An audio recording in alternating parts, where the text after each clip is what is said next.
Shitters and shittettes, testing 1 2 3. MMA shitters, testing 1 2 3.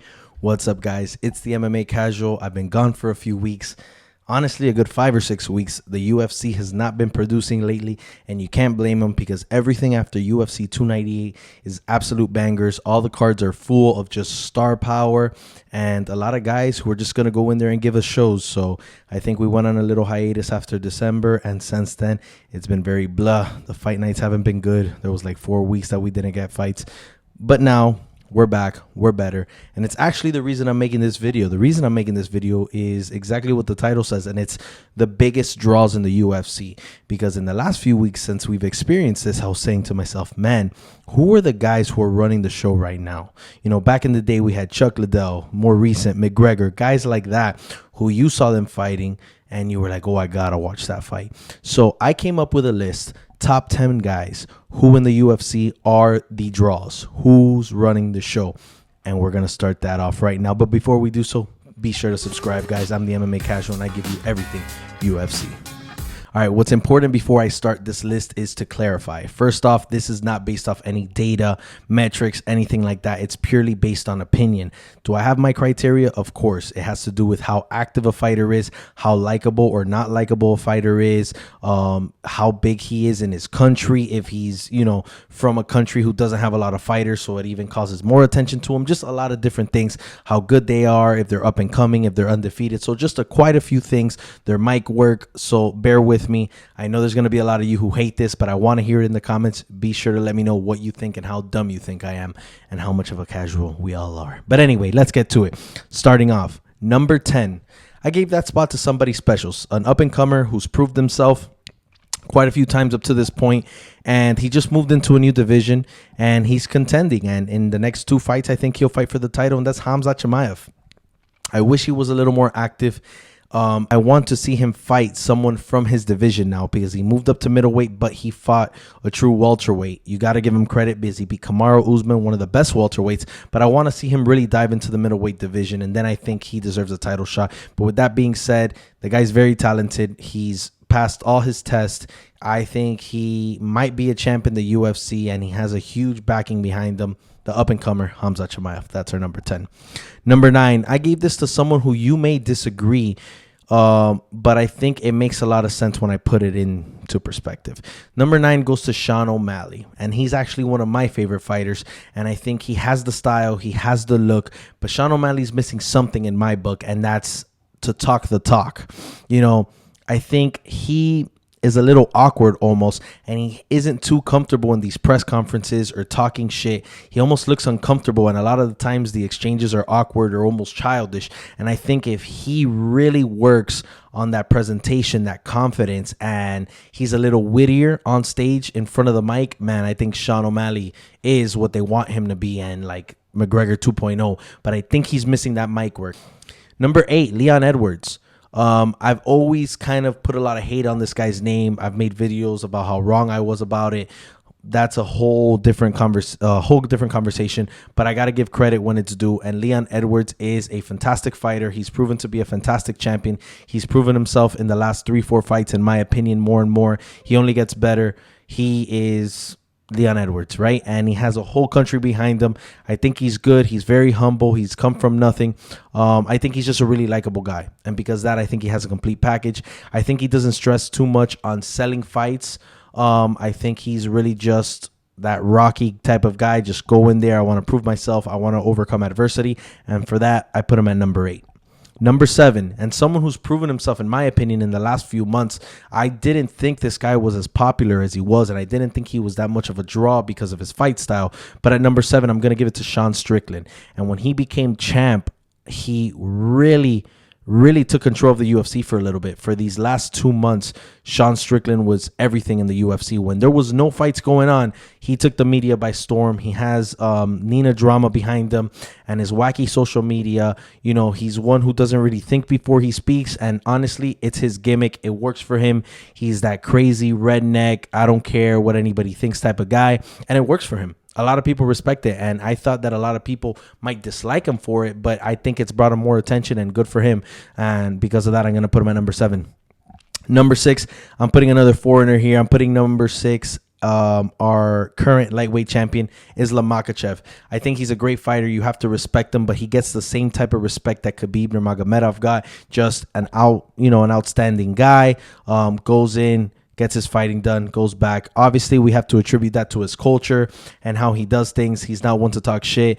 Islam Makhachev has been known to joke around, and he's more of a jokester than Khabib was. But with that being said, I think what brings in all the attention is the fact that he's representing his country, but also that he's just such a good fighter, and he's our number 1 pound for pound king. But other than that, there's a lot of things missing in the actual superstar category and that whole draw that I'm trying to talk about. Number 5, I'm giving it to Israel Adesanya. Before his last couple of losses, I would say Israel Adesanya was probably my number 1. But after losing to Alex Pereira and then ultimately losing to Sean Strickland, saying he's going to go on a little hiatus, I think I got to bump him out of there. With that being said, I think if Israel Adesanya says, hey, I'm fighting next week, I think everybody wants to tune in. 2-3 years ago, maybe that's not the case, but I think he's proven himself time and time again. He's become a very exciting fighter. I do have an issue with his mic work as well. I think it's a little awkward. You know, he has that famous line where he says, I'm going to leave you frozen like Elsa, but it's him. You got to respect it for what it is. He puts his own personality out there, and I guess all of us have to respect that. And I think he's a number 5 draw here. Moving on, number 4. Number 4, I put a special guy in here. He has a whole country behind him, but more and more I see that random fans just love this guy. He just has taken the UFC by storm in the last few years. A veteran of the sport, has been in the UFC for over a decade. That's right. I have Charles Oliveira. And the only reason he's sitting at number 4 is because he's not currently champ. But that guy, to me, is somewhat of a people's champ. Everybody loves him. He fights like an animal. He has one of the best resumes in the UFC. And to be honest, I have to, I guess, say that his mic work isn't all that great because he doesn't speak the language. So we're listening to him in Portuguese most of the time. But Charles Oliveira is just an exciting guy. Everybody loves him. He's really humble. Just an outstanding human, it almost feels like. So everybody loves him. We'll leave it at that. Number 3. And he falls into the same category as some of the guys I've mentioned. Just an outstanding guy, just very humble. I'm going to give it to Alexander Volkanovski. Alexander Volkanovski is the most stand-up guy in the UFC. You cannot dislike him. You watch his video, Cooking with Volk. You see his personal life. He's this family guy with his daughters and his wife. And there's no shit talking to him. He's a hard worker. You see him last year come into a fight on short notice to repeat one of the biggest fights there was of the year and of his life against Islam Makhachev. I mean, he's a competitor. He's a champion. He's an outstanding dude. I think Alexander Volkanovski sits at a comfortable number 3, and be careful because I think he's a lot of people's number 1 as far as the draw goes. When we talk about skill, when we talk about being a complete fighter, I think there's no better name than Alexander Volkanovski. He could do it all, and he does so well. He's done so for years. Number 2, the best UFC fighter of all time. He came back recently. He got injured. John Jones, ladies and gentlemen. Love him or hate him, you're watching him. It's that simple. And he's not the most liked guy on this list, but he's one of the biggest draws because he is the best UFC fighter of all time, the best mixed martial artist of all time. And love him or hate him, you're watching him. And that's one thing I've always said about John Jones. And now that he moved up to heavyweight, it's like a new challenge for him. He comes in, takes out Cyril Gane. We're waiting for him to fight Stipe. I hope he fights Tom Aspinall, because if you could come in and fight the current heavyweight champion in his prime, interim champion in his prime, and beat him, you just prove time and time again that you're the best. Because fighting Stipe to me is kind of a cop-out, but it's the people's fight. Either way, he's fighting, you're watching. He's the second biggest draw in the UFC. And now you got to be asking, who's the biggest draw in the UFC? Well, who are you going to say? Because I've taken out all these names. In my opinion, the biggest draw in the UFC right now is Alex Pereira. I don't think it's close. I think it's a landslide. I think he's super active. I think the guy has a super likable personality, and he can't even speak the language we understand. The whole stoic thing where he's like this badass who nobody could even look at. It's like looking at Medusa. Yet you see videos of him and he's eating shit and always joking around. It's just the whole thing works, and he backs it up in the octagon. And not only does it back it up in the octagon, he's a striker. It's not like we're watching this guy go out wrestle people. No, he's going to go in there and he's trying to take people out. And he's done so. He's beat Israel Adesanya, Jiri Prohaska, John Blachowicz, one of the more current champs, Sean Strickland.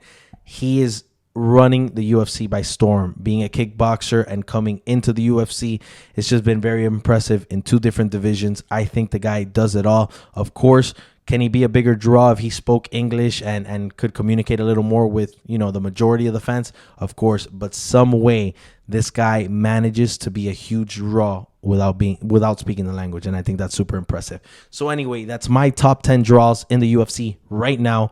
Let me know what you want to see next, guys. If I should do a top 10 of all time, what other videos you have planned for me to do. I'm going to be a lot more active recently. Again, the UFC's been kind of boring lately. I've been holding off on YouTube, but I'm back, I'm better, and I'm here for you guys. Let me know what you want to see and be sure to subscribe. Always a pleasure, casuals.